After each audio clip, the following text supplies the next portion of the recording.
فسجد الملائکۃ کلھم اجمعون، سارے کے سارے کل کے کل سب نے مل کر سجدہ کیا آدم کو، اللہ کے حکم سے فوراً تعمیل کر دی، الا ابلیس ابا واستکبر وکان من الکافرین، ابلیس نے نہیں کیا، انکار کیا، استکبار کیا، گھمنڈ کیا۔ اور اس کو سورہ کہف میں بیان کر دیا گیا، یہ اس لیے کہ وہ اصل میں جنات میں سے تھا، اگرچہ شامل تو تھا فرشتوں میں اس وقت، کانا من الجن ففسق عن امر ربہ، وہ اصل میں جنات میں سے تھا، اس وجہ سے وہ اپنے رب کے اس فیصلے کے خلاف کھڑا ہو گیا، سرکشی تھی اس میں۔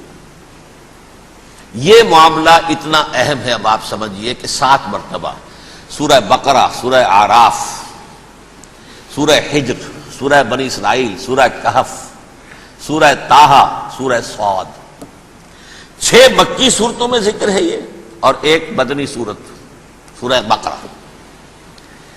ان میں سے اکثر مقامات پر پھر جب اللہ نے کہا کہ اچھا تم نے یہ سرکشی کی ہے اور ہمارے حکم کی خلاف ورزی کی ہے تو یہاں سے نکل جاؤ، دفع ہو جاؤ، تم مردود ہو، مردود ملعون، ان علیک لعنتی الی یوم الدین، اب تجھ پر لعنت رہے گی میری قیامت کے دن تک۔ اس نے کہا اچھا پروردگار پھر مجھے ذرا مہلت دے دے، رب فانظرنی الی یوم یبعثون، قیامت تک میری زندگی طویل کر دے۔ فذهب فإنك من المنظرین، کہہ دیا اچھا جاؤ، تمہاری یہ درخواست بھی ہم نے قبول کی۔ انہوں نے کہا پروردگار اب میں اس آدم کو بھی گمراہ کر کے چھوڑوں گا اور آدم کی نسل کو تباہ کر کے چھوڑوں گا۔ انتہائی شدید چیلنج کے انداز میں یہ قرآن مجید میں 4-5 مرتبہ مضمون آیا ہے۔ میں نے صرف 2 جگہ سے آپ کو اس وقت کوٹ کر کے سنایا تھا۔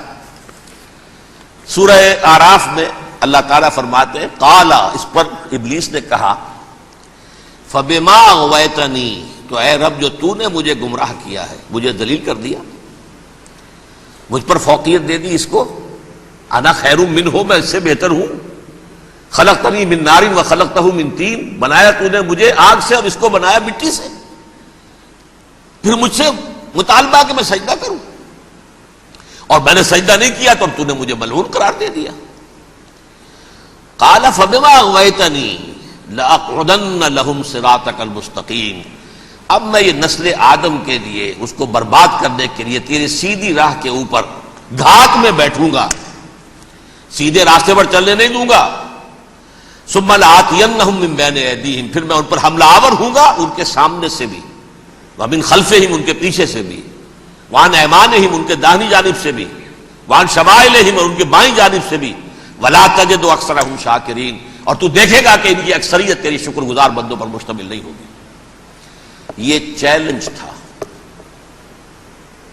اور ایک چھوٹا سا چیلنج جو سورہ صاد میں آیا ہے، اور یہاں تو اس نے اللہ کے جلال کی قسم کھا کر کہا قال فبعزتک لأغوینہم اجمعین، اے رب تیری عزت، تیرے جلال کی قسم ہے میں ان سب کو گمراہ کر کے چھوڑوں گا، الا عبادک منہم المخلصین، سوائے ان میں سے وہ کچھ لوگ جنہیں تو خالص اپنا بندہ بنا لے، جنہیں تو اپنا بندہ بنا لے، مخلص، مخلص نہیں، مخلص یہ مفعول ہے، فاعل نہیں ہے، جسے تو بنا لے۔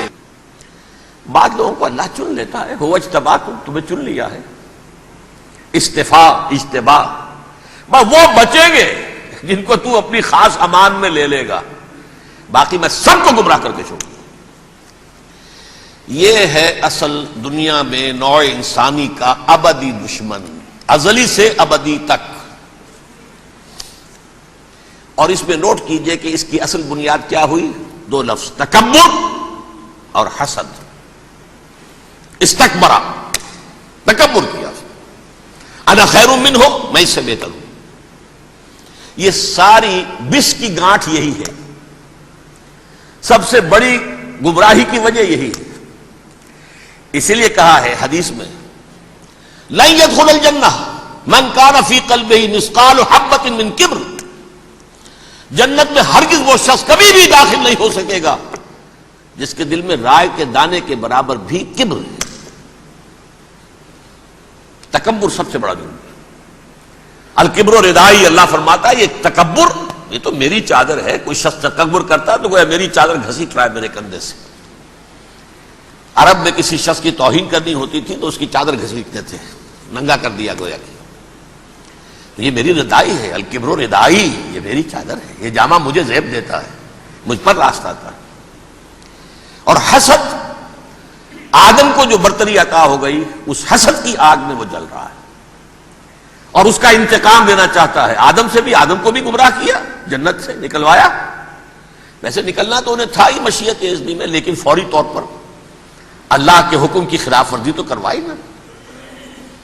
فعصى آدم ربہ فغوى، آدم نے اپنے رب کے حکم کی نافرمانی کی اور گمراہ ہوا عارضی طور پر۔ یہ دوسری بات ہے، توبہ کر لی، اللہ نے توبہ قبول فرما لی، معاف کر دیا۔ کوئی مستقل جو ہے وہ نسل انسانی پر اس گناہ کا اثر متوارث طور پر نہیں آ رہا، ختم ہو چکا معاملہ، ہوا تھا ہو گیا۔ فتلقى آدم من ربہ کلمات فتاب علیہ انہ هو التواب الرحیم۔ اور توبہ کی شان یہ ہے جب وہ قبول ہو جائے اللہ کی جناب میں کہ التائب من الذنب کمن لا ذنب لہ، گناہ سے توبہ کرنے والا ایسے ہوتا ہے جیسے اس نے کبھی گناہ کیا ہی نہیں تھا۔ لیکن بہرحال وہ گمراہ کرنے میں کامیاب ہو گیا، حضرت آدم اور حوا کو بھی، اور نوع انسانی کی عظیم اکثریت، عظیم اکثریت، عظیم اکثریت اس کے داؤ میں آئی ہوئی ہے نہیں۔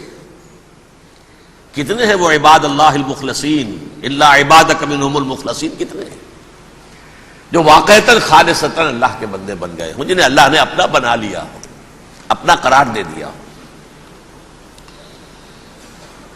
اب اس کے ساتھ نوٹ کیجئے، اس ابلیس کے ساتھ ایک فوج بھی ہے جسے قرآن مجید میں کہا گیا ہے کہ یہ اس کی پارٹی ہے،